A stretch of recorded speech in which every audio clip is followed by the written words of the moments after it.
Hello, Covenant Warriors. I just wanted to come on again and share another message. And this one sometimes is a little hard, I think, for people to understand why we would want to be praying for God to bless and for God to grant favor to our spouses, especially when we think and we feel that maybe they're still not doing everything 100% right. Maybe they've started to, make comments or started the reconciliation process. You guys are talking again, and, they're still living, in both worlds essentially. And there's a little bit of a tension because we feel like things are not moving fast enough, they're not doing enough, they're not home yet. And we don't want to reward, essentially, in our eyes, reward their double-mindedness. We don't want to you know pray for good things to happen in their life because we don't want them to think that God is blessing them because he is approving of their behavior, of their actions, of their lifestyle. And I just wanted to come on here and share with you guys a little story about when my husband was in this space. And I remember uh, God had, God had blessed him not with one car, with two cars.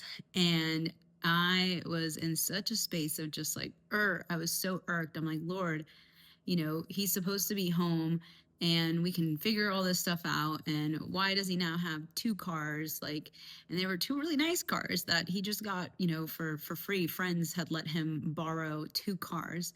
He went from having no car to two cars. And I was like, Lord, how is he ever going to leave knowing that, he's finding all this favor and his life is just becoming easier and easier and easier.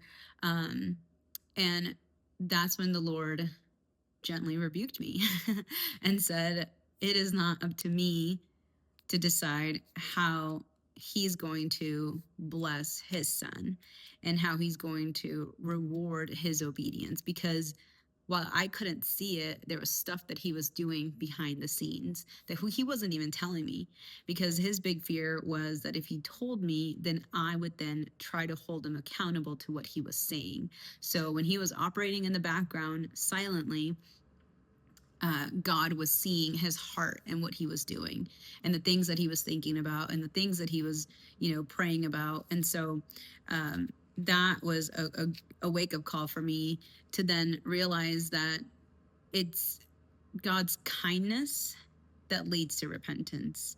It's not his, it's not stripping him away from everything. Yes, I think some spouses, some prodigals do need that stripping, will go through, their judgment season, will experience the wrath of God.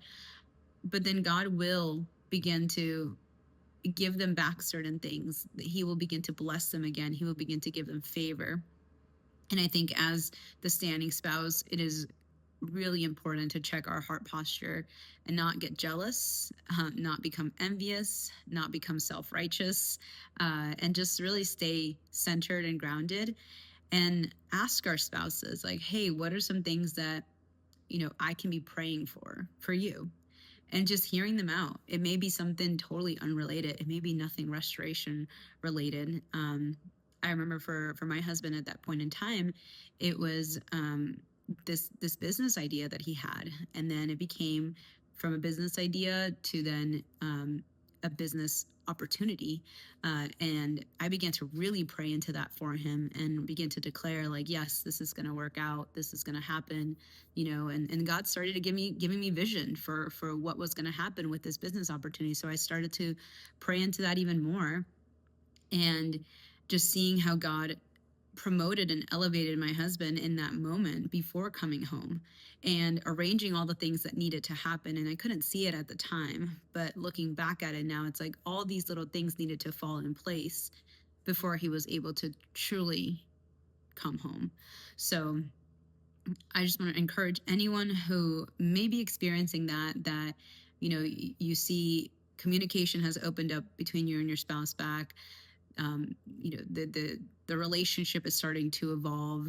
they're making decisions maybe not 100% aligned with restoration. They sometimes still feel a little, faltery, but you see God blessing them.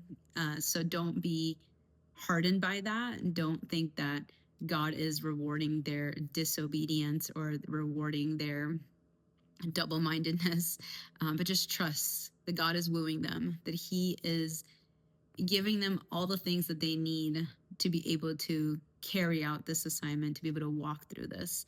And I saw it happen,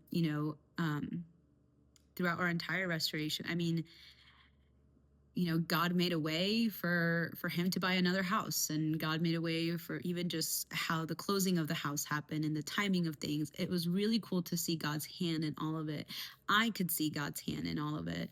Um, and partnering with God to pray for those things, because as soon as he would tell me like, hey, this is what I'm hoping happens, then even if I didn't 100% agree with those decisions, I was like, okay, Lord, I'm going to trust you that if this is not what you are wanting, but this is what he feels like he needs, I'm going to partner with you and pray into this space for him, and trust that you're going to make this work the way that it's supposed to work.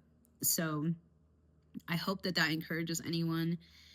And yeah, let me know in the comments if there's anything that your spouse is believing God to do, that you're going to choose to partner not only with your spouse, but also partner with God to pray into that space for him.